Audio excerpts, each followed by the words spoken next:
C'est parti pour la deuxième édition de la foire agricole de la commune 3 du district de Bamako, un espace de promotion agricole soutenu par la Fédération nationale des jeunes ruraux du Mali. Les détails dans ce journal. Le Kenkeliba figure en bonne place parmi les produits de forte sollicitation pendant le Ramadan, ce qui fait du Ramadan la période faste pour les vendeurs de ce produit. Nous en parlerons dans quelques instants. Vous avez choisi ORTM2 pour vous informer. Vous avez bien fait, mesdames et messieurs, bonsoir et bienvenue. C'est parti pour la deuxième édition de la foire agricole de la commune 3 du district de Bamako. L'initiative est soutenue par la FENAGER, Fédération nationale des jeunes ruraux du Mali, un espace de promotion agricole qui vise à révolutionner le secteur. La cérémonie d'ouverture s'est déroulée à Badjalan 1. C'était en présence du maire du district de Bamako, parrain de l'événement, Samba Sanogo. Les produits maliens à la conquête du marché national. Tel est l'objectif assigné à cette deuxième édition de la foire agricole de la commune 3 du district de Bamako. Elle est réunie près d'une cinquantaine d'exposants.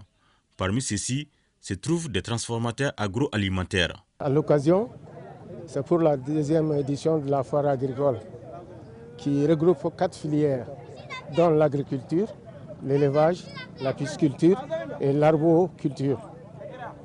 C'est la deuxième édition, on souhaite la pérenniser. Nous sommes à la deuxième édition de la foire de la délégation locale de chambre d'agriculture du district de Bamako, qui est un espace que nous mettons en place pour un certain nombre d'objectifs. D'abord pour prouver aux gens que, qu'on soit citadin ou rural, on peut produire. Et Bamako produit énormément dans l'élevage, dans l'agriculture, dans l'arboroforesterie, dans la pêche pisciculture. Donc tous ces produits, nous avons dit aux éleveurs citadins de la commune 3 de venir et qu'on va choisir un espace chaque année, les 10 derniers jours du mois de Ramadan, pour exposer nos produits. Vous voyez ces produits d'embouche, la pêche pisciculture, tous ces arbres fruitiers, tous ces fruits que vous avez ont été produits dans des fermes qui ont l'avantage d'être tracées. Le deuxième aspect aussi, c'est de rapprocher le vendeur, le producteur de l'acheteur. Parce que nous avons remarqué que le problème de la production au Mali, c'est la commercialisation. Et très généralement, lorsque nous produisons nos produits, nous gagnons le moins sur nos propres produits pour des coxeurs, que vous appelez ça comment, des démarcheurs qui gagnent le double de ce que nous gagnons, nous qui prenons tout le risque sur nos produits. Le parrain n'a pas caché sa satisfaction en soutenant une telle activité. Cette foire, c'est la foire des populations de la commune 3. En tant qu'élu, je suis au service de la commune 3. Donc quand les populations de la commune 3 demandent à ce que nous parrainons un événement, c'est avec plaisir qu'on le fait. Et surtout, vous voyez quand même que c'est pour appuyer l'initiative locale.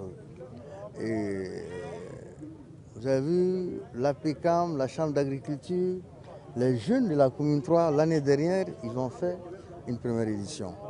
Et à cette édition, cette année, elle a été encouragée, accompagnée par d'autres producteurs, par d'autres éleveurs, par d'autres agriculteurs. Cette foire est l'occasion pour les exposants de montrer leur savoir-faire. En participant à cette foire, vraiment, c'est une occasion pour nous. Bien vrai que ça nous a été pris par le temps, donc pour faire connaître aux gens notre produit. Le produit printemps, ça n'existe pas au Mali, c'est la première fois que vraiment on commence à la produire. La foire dure 4 jours. Parmi les produits de forte sollicitation pendant le Ramadan figurent en bonne place les Kenkeliba. Rares sont les jeûneurs qui n'en consomment pas lors de la rupture du jeûne, ce qui fait du Ramadan la période faste pour les vendeurs de ce produit. À quelques jours de la fin du mois béni, ils continuent de ravir la vedette. Idrissa Bagayoko. Recommandé en cette période de jeûne, le Kenkeliba est l'un des produits les plus vendus en ce moment. On le retrouve un peu partout, dans les marchés, aux abords des grandes artères, notamment au marché de Sougounoukoura.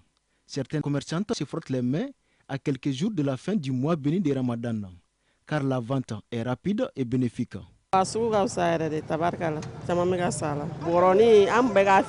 la grâce de Dieu, les Kenkeliba se portent à merveille. Il y a le Kenkeliba de la Côte d'Ivoire et celui de Kita. Au début du mois de Ramadan, on vendait les sacs à 2500, mais aujourd'hui, on les vend à 2000 francs. Si certaines commerçantes se frottent les mains À quelques jours de la fête de Ramadan, c'est tout à fait le contraire chez d'autres. Le quinqueliba commence à diminuer sur le marché en cette fin de mois de Ramadan. Cela est dû aux transporteurs que nous les amènent. Beaucoup prennent les dispositions pour aller fêter en famille. Donc forcément, le manque est constaté sur le marché. En cette fin du mois de Ramadan, il y a très peu d'engouement ici au marché. Les fidèles ne consomment pas les quinqueliba comme au début du mois de Ramadan. Et ce qui fait que le marché est très lent aujourd'hui. En effet, ses vertus sont multiples. Le quinqueliba se vend sous différentes formes. C'est ainsi qu'il est très sollicité du début jusqu'à la fin du mois de Ramadan pour la rupture par les génères. C'est avec le quinqueliba que j'observe la rupture tous les jours. Il a beaucoup de vertus et permet de bien manger après la rupture. Le prix est vraiment abordable sur le marché. Pendant cette période, la consommation du quinqueliba est très élevée selon nos interlocuteurs. Beaucoup l'utilisent pour la rupture des jeûnes, d'autres aussi pour ses propriétés digestives. Solidarité avec la direction générale de l'ORTM, l'association Solidarité Femmes d'ici et d'ailleurs s'est manifestée ce matin en lui offrant des sacs de riz et de sucre. Le geste traduit la reconnaissance du mouvement à l'ORTM dans sa mission du service public. Le coordinateur général de l'association nous donne plus de précisions.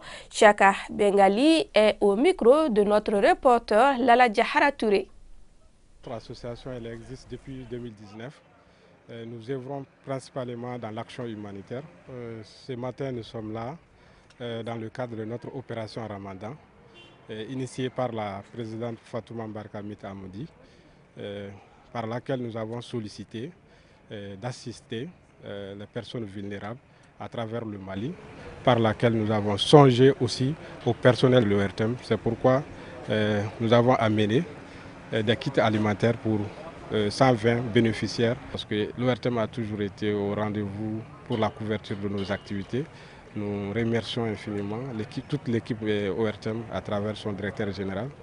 Et notre financement principalement il provient de Africa Global Service, ESTA, qui est un groupe d'entreprises dont Fatouma Mbarka Mita Amoudi est la directrice générale.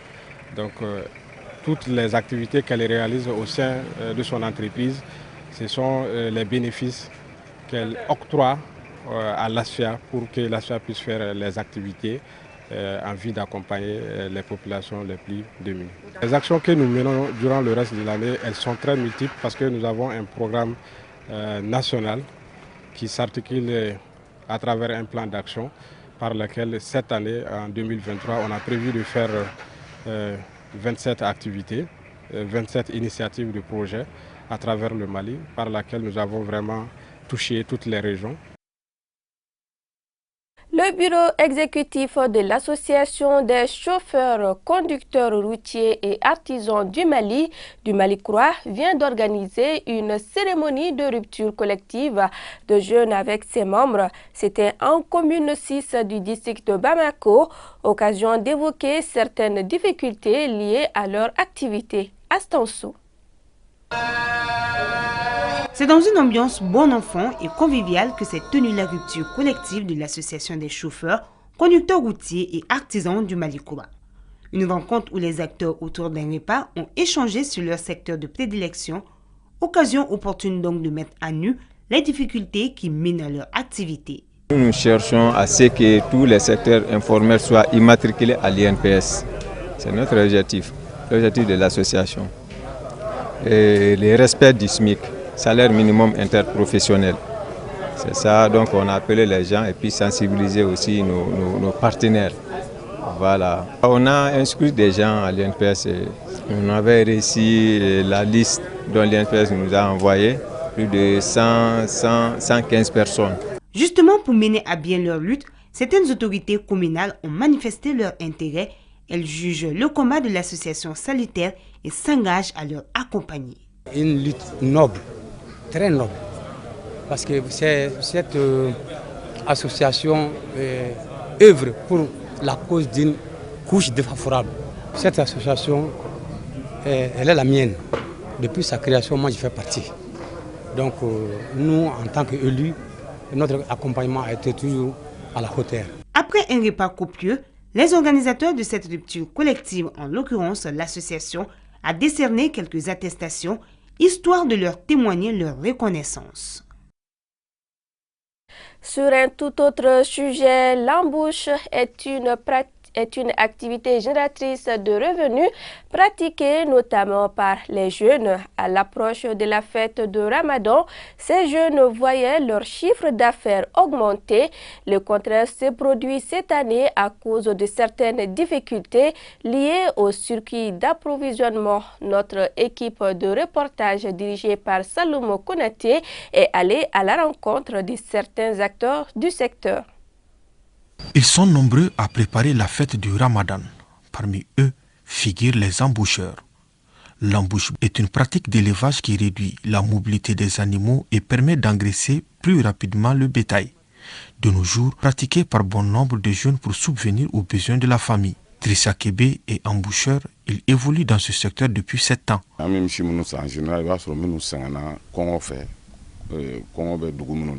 Généralement, on achète les vaches maigres dans les villages où il y a la famine. On les nourrit, les engraisse, puis les vendent. Tout comme Drissa Kébé, Al-Ousseini Bari est emboucheur. Selon ce septuagénaire, le métier d'emboucheur n'est plus comme avant. Les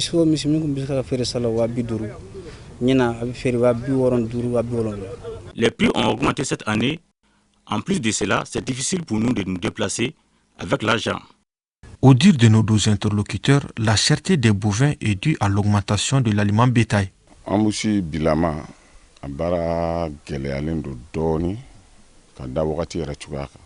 Le secteur de l'embouche va très mal. Pour cause, les prix de l'aliment bétail augmentent de jour en jour. Auparavant, les sacs de l'aliment bétail étaient vendus à 7500 francs. Tel n'est plus le cas. L'aliment bétail est vraiment cher ces derniers temps.